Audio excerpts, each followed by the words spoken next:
Ako po si Roland. Nangungulila po ng ina. Nangingibang bansa po siya. Iniwan niya po ako dito sa Pilipinas. Walang nag-aaruga sa akin. Walang nagbabantay sa akin. Walang nag-a-advise sa akin kung ano yung tama. Kaya ito, alam na to ang karamay ko. Kaya hindi mo ako masisisi kung bakit ako nagganito.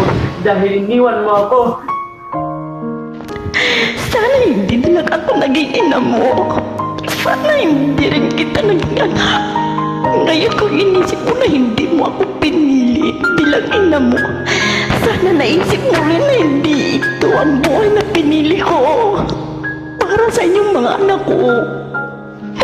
Kung inisip mo na sana binali kita sa tiyan ko, sana naisip mo rin na ilang beses kung ginusto na hindi na kayo pinanganak.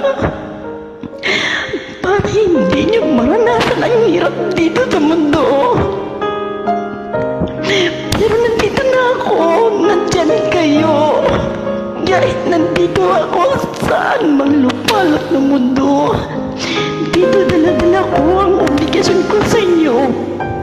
Nabigyan kayo ng magandang buhay dahil magulang niyo ako. Hindi mo ako naintindihan. Hindi ko hinihingi ang lahat ng imo ngayon. Binigay niyo sa amin. Kayo ang may gusto na hindi ako. Dahil mahal ko kayo. Dahil mahal ko kayo. Ngayon sabihin mo sa akin, sinabi mo na hindi kita naiintindihan. Bakit, Carlo? Ako ba iniintindi mo kahit minsan? Hindi. Sarili mo lang iniintindi mo. Sana kahit minsan, binigyan mo ng halaga lahat ng paghihirap ko sa inyo. Lahat ng sakripisyo ko sa inyo. Sana tuwing uminom ko ng alak, habang hinihintid mo ang sigarilyo, habang minusay mo ang pirang pinadadala ko, sana maisip mo rin kung ilang pagkain ang tinis mong hindi kinakain para lang makapagpadala ko ng malaking pera rito. Sana habang nakahiga ka dyan sa puso na matutulog, maisip mo rin kung ilang taon mong tiniis matulog mag-isa habang nangungulila ako sa yakap ng mga mahal ko. Sana maisip mo kahit kaunti kung gaano kasakit sa akin ang mag-alaga ng batang hindi ko kaano-ano samantala kayo ay ang mga anak ko hindi ko man lang malagaan. Alam mo ba kung gaano kasakit yun sa isang ina? Alam mo bang gaano kasakit yun? Kung hindi mo kayang ituring bilang isang ina, respectahan mo ako bilang isang tao. Yun lang, Carlo, yun lang.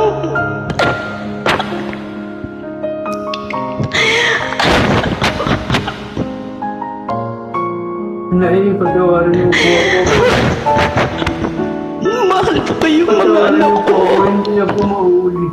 Mahal ko kayo. Magbabagong buhay na po ako. Mahal ko kayo. Mahal ko kayo mga anak ko. Hindi mo rin ako masisisi kung bakit ko yung ginawa.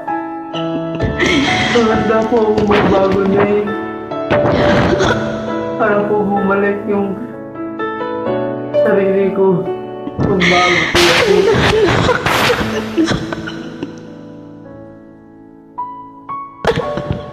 Ay, patawarin niyo po ako.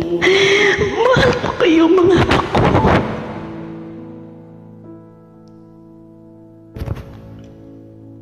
Love you.